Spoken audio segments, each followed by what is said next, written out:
Estudando lógica, você já deve ter se perguntado: como isso se aplica ao nosso dia a dia? Ou então, será que eu já cometi falácias sem perceber? É nisso que nós vamos nos aprofundar aqui. Sabemos que para um raciocínio ser lógico é necessária a validade dos argumentos, mas um raciocínio vai ser correto quando a verdade das premissas implicar na verdade da conclusão. Com isso, a gente vai entrar na lógica do dia a dia ou a lógica informal. Uma falácia é falare, do latim, falhar. Uma falácia é uma falha que ocorre em um argumento que prejudica a detecção de sua falsidade. Eles podem ser bons argumentos, mas não são verdadeiros. Nós temos vários tipos de falácia. Aqui eu vou apresentar 5. O primeiro, então, o galope de quiche. O segundo, o espantalho. O terceiro, o apelo à autoridade. O quarto, a generalização apressada. E o quinto, a falsa dicotomia. A falácia do galope de quiche ocorre quando seu oponente utiliza uma alta quantidade de argumentos sem se importar com a validez ou utilidade para o momento. Assim, na sua vez de responder, você fica soterrado com tantos argumentos inválidos, tentando demonstrar como eles são inválidos, que você se perde e não consegue chegar a lugar nenhum.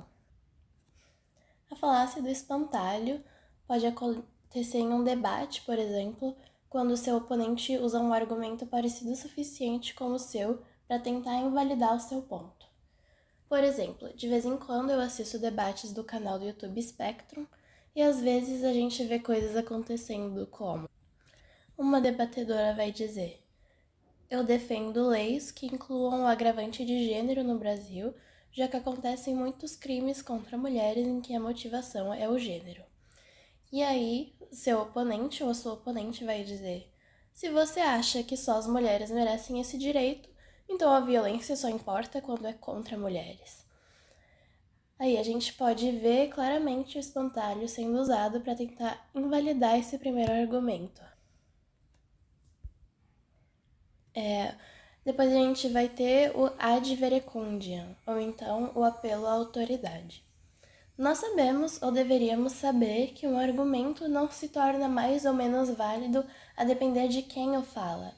A falácia do apelo à autoridade acontece quando uma afirmação é aceita simplesmente porque uma figura de autoridade disse ela.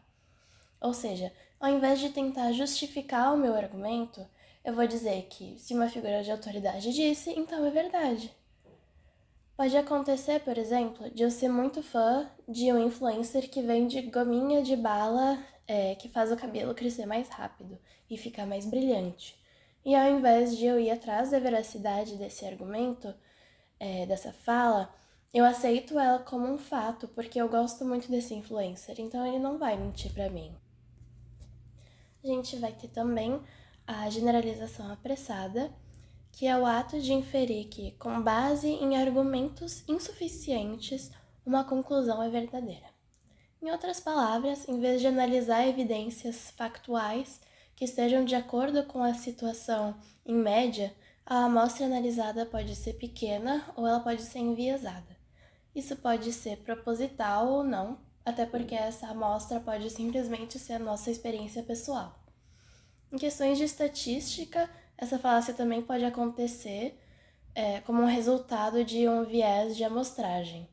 Nesse caso, elas podem acontecer sem intenção ou intencionalmente também, como estratégia de marketing ou de campanha política. Para dar um exemplo mais do cotidiano, pode ser que eu seja fã do diretor Mike Flanagan, mas eu reconheço que ele pode fazer um filme que não seja bom. Mas uma generalização apressada que eu posso dizer, já que eu sou muito fã, é que já que eu gosto de todos os filmes do Flanagan que eu já vi, então todos os filmes que ele fizer vão ser bons. Nesse caso seria uma experiência pessoal em que o meu viés não é propositalmente uma generalização apressada, mas acaba sendo. Depois nós temos a falsa dicotomia ou falso dilema. E para começar a entender essa falácia, vamos entender primeiro a definição de dicotomia. É uma modalidade de classificação em que cada uma das divisões e subdivisões contém apenas dois termos. Por exemplo, em Relações Internacionais, que é o meu curso, temos uma dicotomia inventada que é fortemente criticada pela forma como ela faz nós estudarmos algumas teorias. A gente tem os grandes debates e um deles é o debate entre o realismo e o idealismo ou liberalismo. O debate foi criado e instrumentalizado pelo realista Edward Carr em A Crise dos 20 Anos para desbancar o modo de pensar idealista. Até então não tinha nenhuma evidência que essa dicotomia existisse. Um exemplo mais próximo do nosso dia a dia pode também ser o lema Brasil, ame-o ou deixe-o. Se não amamos o Brasil incondicionalmente, isso é, sem criticá-lo, devemos deixá-lo de uma vez. As únicas opções presentes aqui são aceitação ou abandono, quando nós sabemos que críticas são necessárias para o progresso.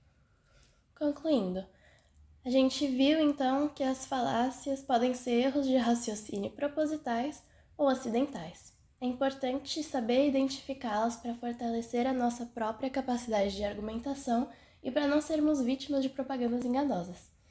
Em síntese, compreender as falácias nos torna comunicadores mais claros e pensadores mais rigorosos.